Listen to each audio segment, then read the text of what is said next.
You know what's scarier for Israel than Hamas rockets or Hezbollah drones? The fact that Israel's own army is running out of soldiers. Yeah, you heard it right. Netanyahu has all the bombs, the tanks, the fighter jets, the American support. But he doesn't have one thing he desperately needs: young people willing to fight. And at the same time, China and Iran are teaming up in a way that could completely flip the balance of power in the Middle East.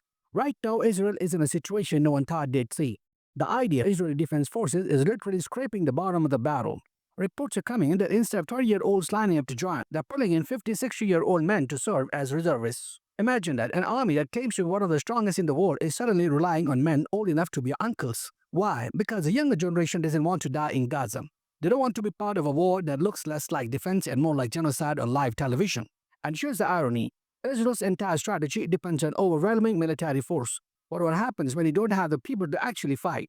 And here's the question: if the world's most heavily armed army can convince its own citizens to fight, what does that say about the legitimacy of its war? Answer in the comments. Now let's be real, this isn't happening in a vacuum. For nearly 2 years, Israel has been bombing Gaza relentlessly. Tens of thousands dead, most of them civilians, hospitals destroyed, kids starving, and the world is watching literally in real time. And Israelis themselves are divided. Some polls say 89% of Israelis think what's happening in Gaza is justified. That's a shocking number. It means that the society is not just following the government blindly, it's internalizing this brutality. But the other side of that is, there's also a growing protest movement inside Israel. People calling Netanyahu the real problem. People demanding a ceasefire, even calling for a nationwide strike. So while Netanyahu is trying to project strength to the world, at home his government is collapsing. His approval ratings are in free fall. His opposition is gaining ground. And here's a big twist: the more he doubles down on Gaza, the weaker Israel becomes inside. And it's not just internal. Globally, Israel is losing allies faster than ever. Germany has stopped sending weapons. Uruguay canceled academic ties with Hebrew University. Even the Prime Minister of Denmark called Netanyahu himself the problem. Think about that. Leaders of entire nations are saying it's not Hamas, it's not Gaza. The problem is Netanyahu.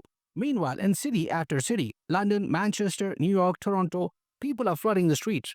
Not Muslims, not just Arabs, regular people, Christians, atheists, Jews, Hindus, all saying the same thing: stop the genocide. So ask yourself, if the whole world sees this as genocide, but Israel keeps calling it self-defense, who are they really trying to convince anymore, themselves or America? Let me ask you, do you think Israel can survive without global support, or will international isolation finally break Netanyahu's government? Do answer in the comments. And speaking of America, here's the hypocrisy. When Russia invaded Ukraine, the West said, "We stand with Ukraine, protect the children, save the families." Melania Trump even wrote a letter asking Putin to take care of Ukrainian kids. But here's the question: why is nobody writing letters for Gaza's kids?